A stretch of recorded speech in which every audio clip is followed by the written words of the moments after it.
नमस्कार, मैं जयप्रकाश और आप देख रहे हैं थर्ड आई न्यूज़।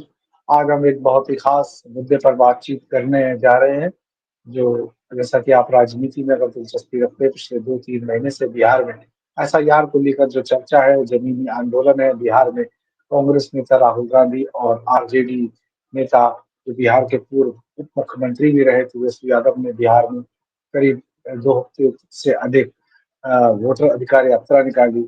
जिस तरीके से चुनाव आयोग ने मतदाता सूची में संशोधन की बात करी, पुनरीक्षण की बात की, रिवीजन की बात करी और 65 लाख वोटर्स के नाम काटे जाने का दावा किया गया और ये मामला सुप्रीम कोर्ट तक गया। सुप्रीम कोर्ट में कई चरणों में सुनवाई हुई और आखिरकार जो इंडिया गठबंधन है, विपक्ष हैं जिन्होंने चुनाव आयोग की मंशा पर सवाल उठाए, उन्हें 8 सितंबर को एक सफलता हाथ लगी, जिसमें सुप्रीम कोर्ट ने आदेश दिया इस पर कि जो पहचान पत्र के रूप में अब चुनाव आयोग को आधार कार्ड को भी मानना होगा, अनिवार्य करना होगा। भले ही आधार कार्ड अभी नागरिकता का प्रमाण पत्र नहीं है, लेकिन वोट के रूप में इसे मान्यता देनी पड़ेगी। लोग फॉर्म 6 के रूप में एक जो डॉक्यूमेंट चाहिए, उसके रूप में इसकी भरपाई की जा सकती है, जो कि चुनाव आयोग शुरू से इसे नकार रहा था।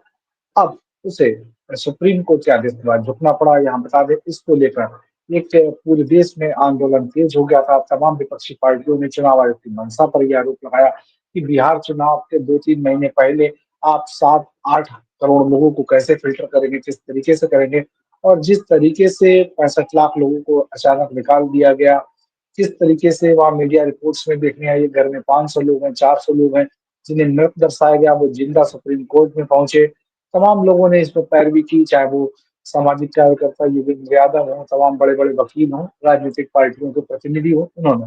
लेकिन एसआईआर क्या है, कल सुप्रीम कोर्ट का निर्णय क्या है, इस पर बातचीत करने के लिए हमारे साथ खास मेहमान हैं प्रत्यक्ष मिश्रा, मीडिया से जुड़े रहे और पब्लिक पॉलिसी रिसर्चर हैं। प्रत्यक्ष मिश्रा, आपका बहुत-बहुत स्वागत है थर्ड आई न्यूज़ से बात करने के लिए। एक सरल भाषा में हम पहला आपसे कमेंट ये लेना चाहेंगे, जो 8 तारीख को सुप्रीम कोर्ट ने कहा है, वो पूरा डिसीजन क्या है? और आम नागरिक और जो जिन्होंने चुनाव आयोग के खिलाफ कोर्ट में गए थे, उन्हें किस तरीके की राहत दी है? शुक्रिया जयप्रकाश भाई।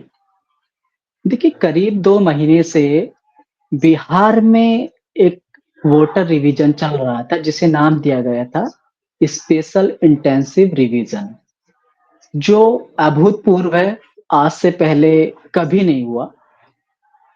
आम लोगों को ज़रूर लगता होगा कि बिहार में जो एसआईआर की प्रक्रिया चल रही है, वो पहले भी होती रही है, लेकिन इसमें 2 चीज़ें अभूतपूर्व थी। पहली चीज़ ये थी कि सभी लोगों से वोटर फॉर्म भरवाए जा रहे हैं। मैं फिर दोहरा रहा हूँ इस बात को कि भारत के इतिहास में ये पहले कभी नहीं हुआ कि सभी नागरिकों से ये कहा जाए कि आप वोटर फॉर्म भरिए, आपको फॉर्म भरना पड़ेगा। ये पहले इतिहास में कभी नहीं हुआ। आज़ाद भारत के इतिहास में पहले कभी नहीं हुआ कि सभी नागरिकों ने अपने वोटर फॉर्म भरे हों। दूसरी बात ये है कि जो वोटर रिवीजन है, इसमें ये कहना कि अगर आप वोटर फॉर्म नहीं भरेंगे, तब आप भारत के नागरिक नहीं रहेंगे। ऐसा ये भी अभूतपूर्व है, ऐसा पहले कभी नहीं हुआ। तो मोटा-मोटा ये है कि जो बिहार में वोटर रिवीजन चल रहा है, इसमें जो 11 डॉक्यूमेंट चुनाव आयोग की तरफ से वैलिड किए गए हैं, उसमें कोई ऐसा बड़ा दस्तावेज नहीं है, जो ज़्यादा से ज़्यादा लोगों के पास अवेलेबल हो। अगर मैट्रिक सर्टिफिकेट की बात करें तो वो लगभग बिहार के 40% लोगों के पास है और कास्ट सर्टिफिकेट की बात करें तो वो भी लगभग 15-20% के आसपास है, इससे ज़्यादा नहीं होगा। तो एक ऐसी माँग उठ रही थी कि जो वोटर रिवीजन चल रहा है, उसमें ऐसा सर्टिफिकेट क्या होना चाहिए, जिससे जो बिहार के वैलिड वोटर हैं, उनको कोई नुकसान ना हो, वो कम से कम अपनी नागरिकता को बचा सके। तो इसके लिए सबसे जो सभी के पास ईज़िली अवेलेबल डॉक्यूमेंट है, वो आधार कार्ड है। आज की डेट में सभी भारतीयों के पास जो सबसे अवेलेबल डॉक्यूमेंट है वो आधार कार्ड है। तो पहले दिन से ही ये सवाल उठ रहा था कि भाई जो बिहार के लोगों के पास डॉक्यूमेंट है आप उनको ले नहीं रहे। आपने पता नहीं क्या फॉरेस्ट सर्टिफिकेट, पासपोर्ट जो 1-2% मुश्किल से लोगों के पास होता है, आपने वो वैलिड किया हुआ है। तो इसमें ये सबसे पहला सवाल यही उठ रहा था कि आप जो है आधार कार्ड को इस लिस्ट में वोटर लिस्ट में इंक्लूड कीजिए ताकि किसी भी नागरिक को नुकसान ना उठाना पड़े। तो करीब 2 महीने की जो प्रोसेस चली उसमें जो पिछली 5-6 सुनवाई हुई है, उसमें सुप्रीम कोर्ट ने चुनाव आयोग को बार-बार ये सुझाव दिया कि आप जो है आधार कार्ड को इसमें इंक्लूड कीजिए, लेकिन चुनाव आयोग कोर्ट में तो कह देता है कि ठीक है, हम इसको इंक्लूड करेंगे। लेकिन ग्राउंड पर बिल्कुल जो चीज़ें हैं, वो अलग नज़र आईं। अब तक क्या था, अब तक 2-3 बार सुप्रीम कोर्ट ने कहा कि ठीक है, आप आधार कार्ड को इंक्लूड कीजिए, तो चुनाव आयोग ने हाँ जी, हम इसको इंक्लूड करेंगे। लेकिन हमारे पास अब तक कोई सबूत नहीं था जिसके आधार पे हम कह सकें कि आधार कार्ड को ये चुनाव आयोग मान ही नहीं रहा है।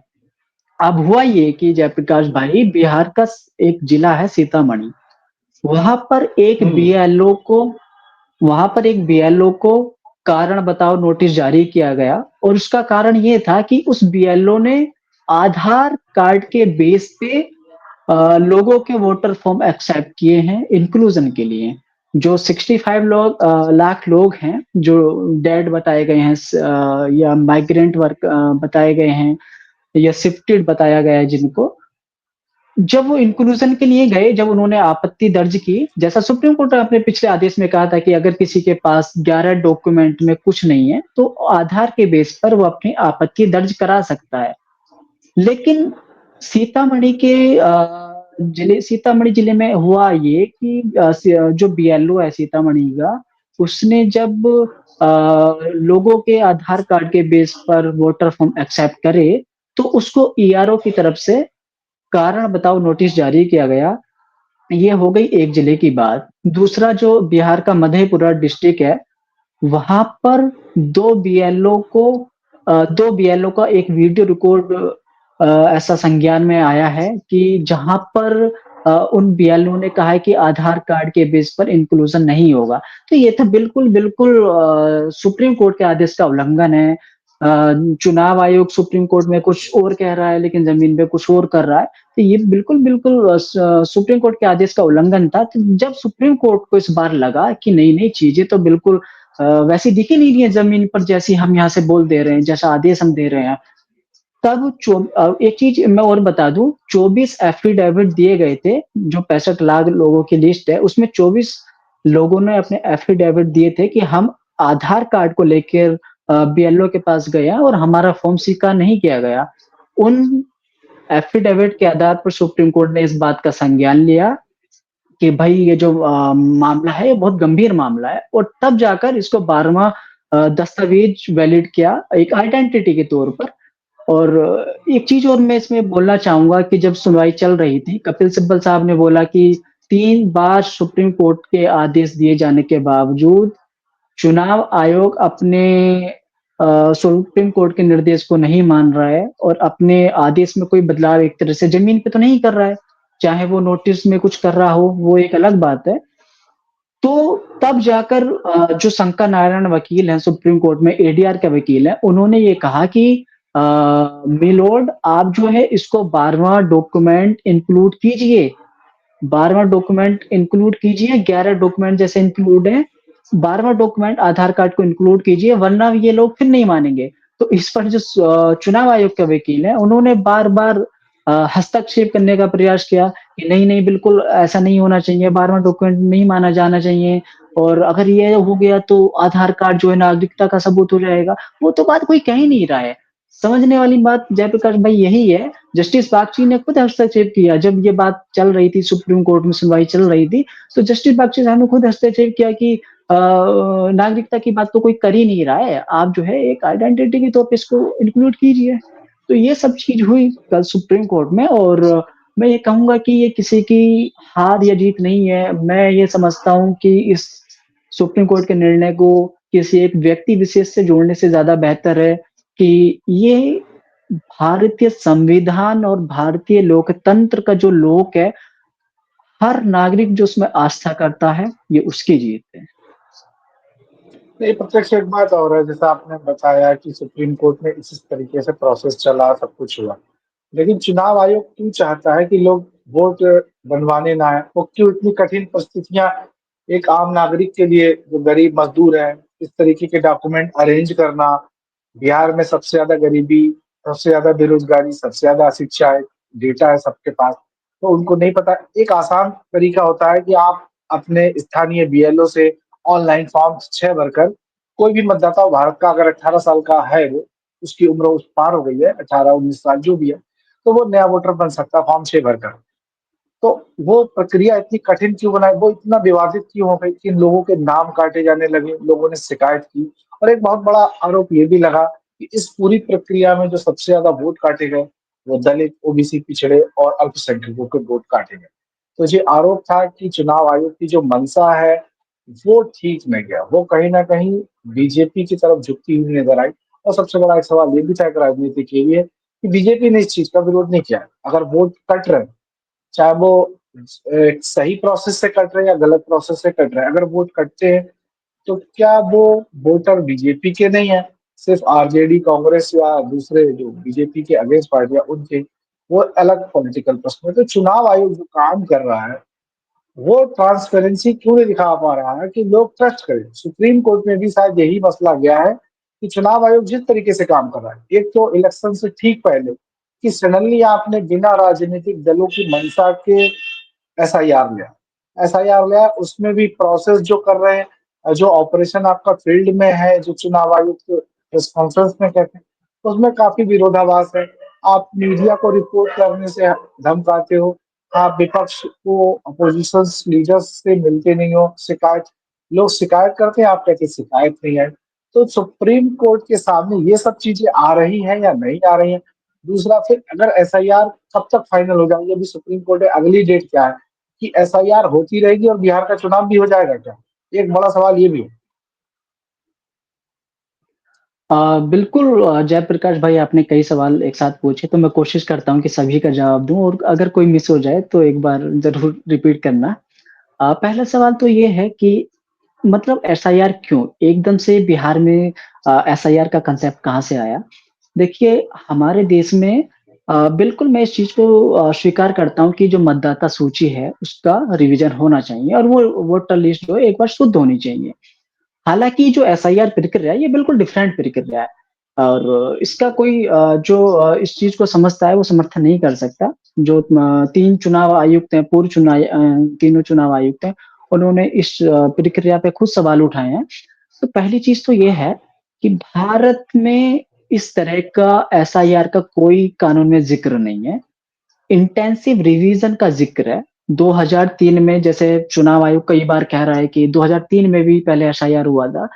ये बिल्कुल कोरा झूठ है, ऐसा कुछ नहीं हुआ था। 2003 में इंटेंसिव रिवीजन हुआ था और इंटेंसिव रिवीजन उसमें 2 चीज़ बिल्कुल नहीं हुई थी। पहली चीज़ सभी से फॉर्म नहीं भरवाए गए थे और सभी के लिए डॉक्यूमेंट दिखाना आवश्यक नहीं था।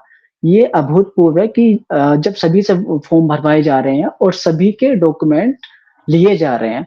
तो पहली बात तो ये है कि जब बिहार का लगभग 73% जो इलाका है वो बाढ़ में डूबा हुआ है और अशिक्षा सबसे ज़्यादा अगर किसी राज्य में वो बिहार में है और चुनाव से जब 3 महीने रह गए, अभी जैसे मैं बता दूँ कि जो वोटर लिस्ट का रिवीजन होता है, वो 2 तरह से होता है, जिसको हम बोलते हैं एक तो समरी रिवीजन हुआ था, जनवरी 2025 में समरी रिवीजन हुआ था, जिसमें 7 करोड़ 93 लाख मतदाता सूची में हैं।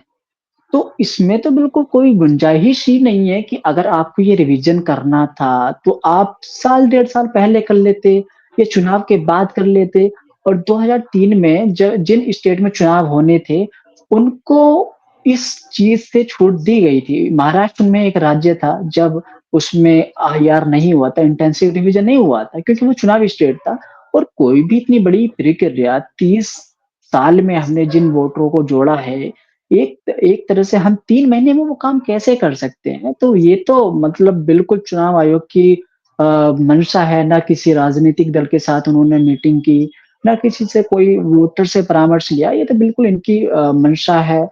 और एक चीज़ आपने और पूछा कि जो डॉक्यूमेंट इसमें रखे गए हैं, तो बिल्कुल ये तो बिल्कुल इनकी मतलब साजिश कहिए या इन लोगों का ये समझिए कि आप इनका और पता नहीं क्या पीछे गेम चल रहा है, किसका क्या गेम चल रहा है, कह नहीं सकते।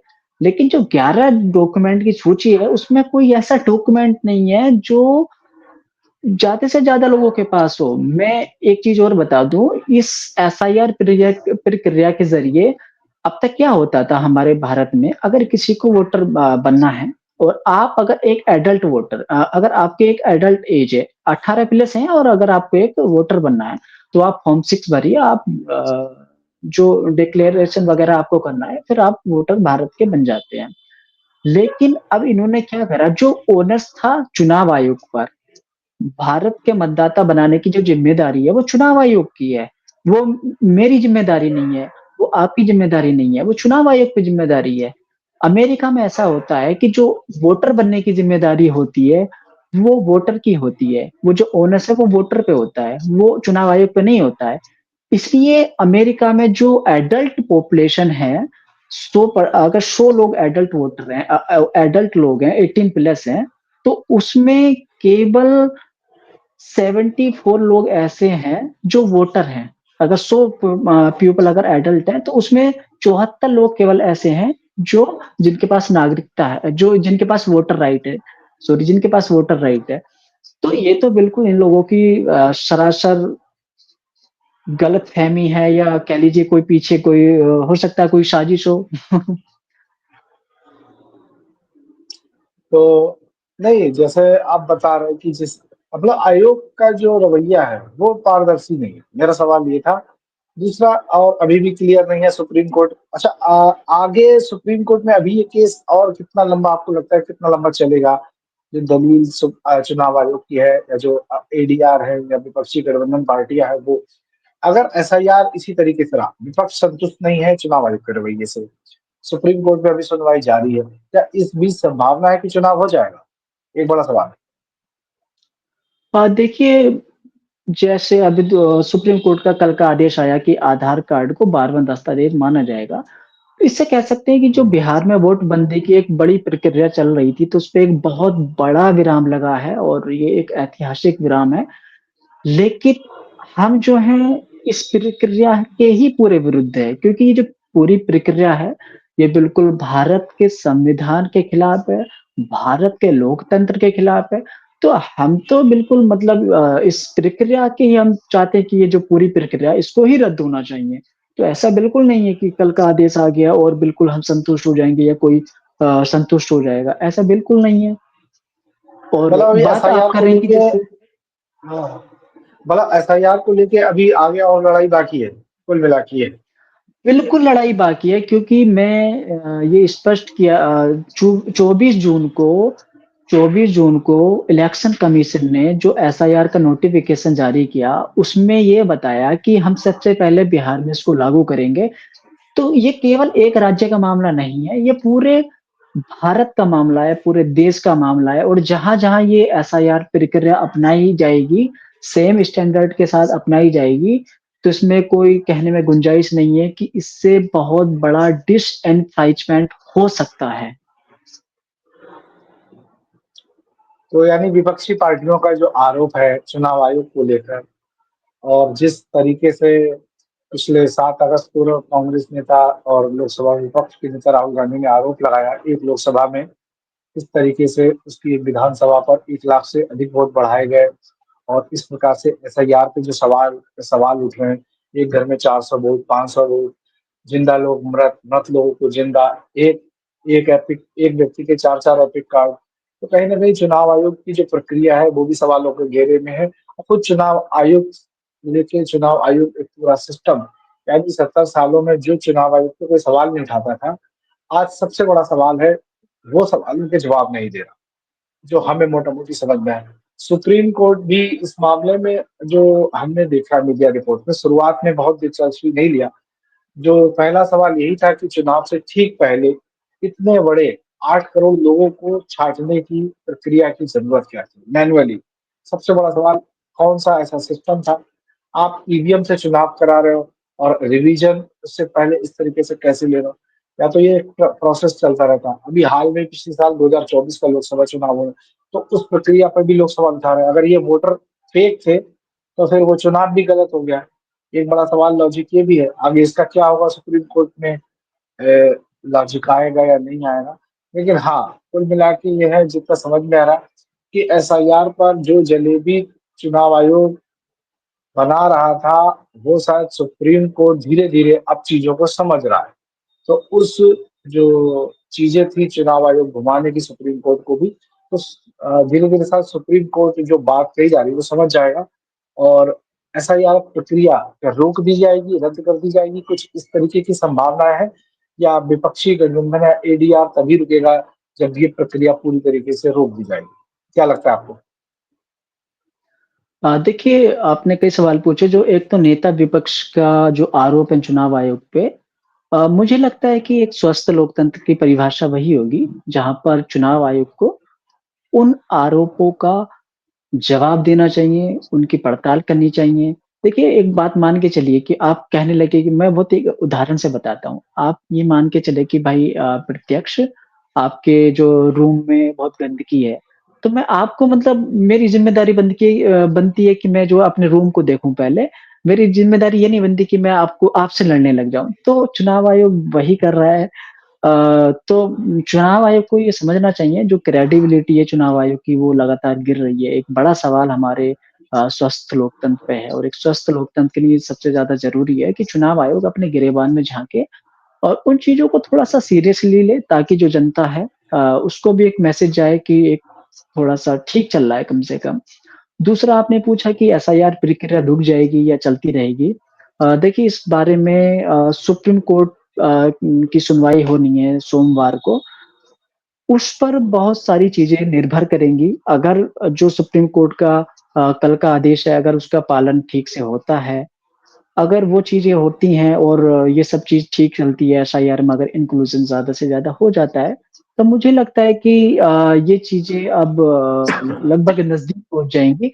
लेकिन मैं पहले सवाल पे आना ही चाहूँगा जो मैंने पहले कहा था कि एसआईआर भारतीय संविधान के विरुद्ध है, भारतीय लोकतंत्र के विरुद्ध है। हम तो इस पूरी प्रक्रिया के ही खिलाफ हैं और जिस भारतीय राज्य में इस प्रक्रिया को लागू किया जाएगा, ये एक्सक्लूज़न की प्रक्रिया साबित होगी, इंक्लूज़न की साबित नहीं होगी।